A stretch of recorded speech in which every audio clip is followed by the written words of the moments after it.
Hi there, my name is Chad Miller. I'm 38 years old from Kalamazoo, Michigan, and this is my coming out story. I was born in 1976 in a small town south of Kalamazoo named Constantine, and my family was primarily all females. I didn't really have any sort of male figure in my life, therefore I naturally grew up with some feminine characteristics and tendencies. I didn't do boyish things.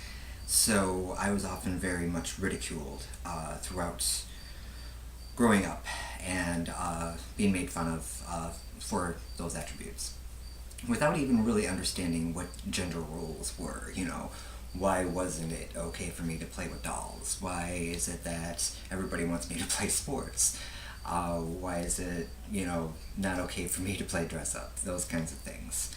Especially when I got into middle school, it became extremely tough as my own intersexuality was coming to a head, and people were calling me gay and faggot before I even had an inkling what that was even about or what that really meant.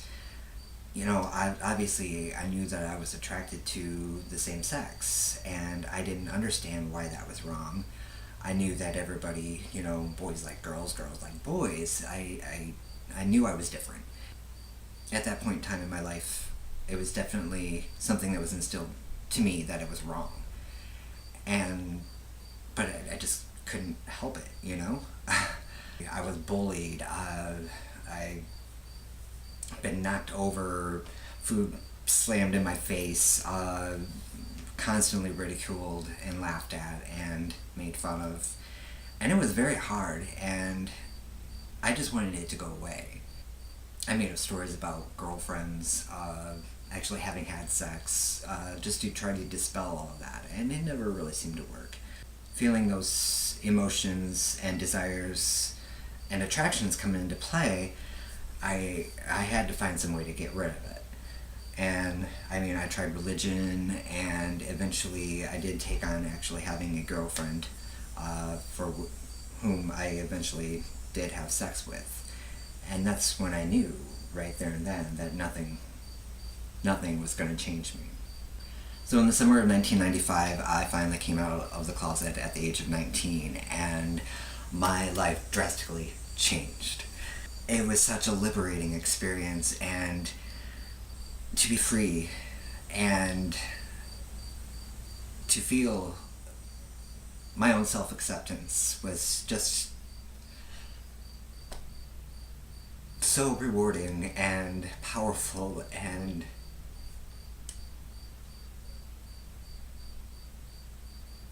for the first time in my life I felt whole.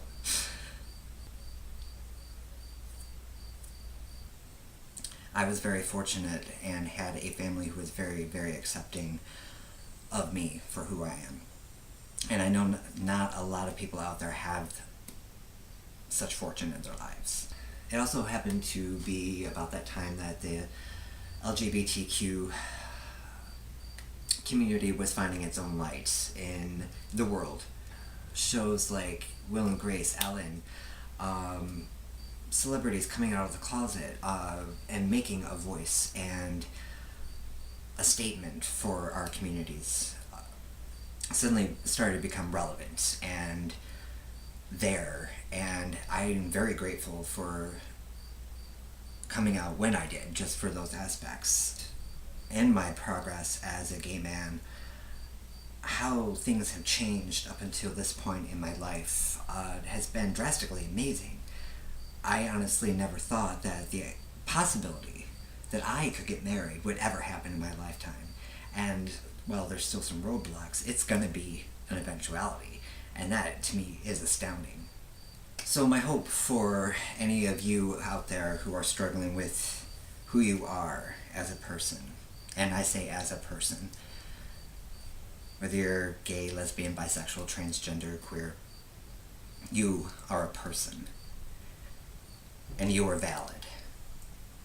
And it does get better. There's so much more support out there than there ever was for me, and while I had a hard time, I knew that I would still make it, even though there were times when I didn't want to. But there are people out there who will love you for exactly who you are meant to be. And don't ever give up on that. There are voices inside all of you that need to be heard, listened to, respected.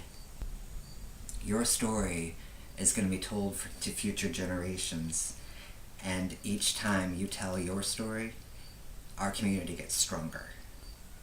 So know that there's always hope out there. There's always somebody out there that's willing to listen, to be a friend, to guide you along on your journey. And most of all, never, ever, ever allow anyone's opinion of you to defeat you, because you are absolutely beautiful and meant to be here for the reasons that you were supposed to be. We are on this fantastic upward spiral of acknowledgement, recognition, and it is up to you and other future generations to keep things going forward. One of the things that wasn't available to me back in my days of schooling, there was no such thing as sexual education for the LGBTQ community at all. There wasn't gay history taught in school.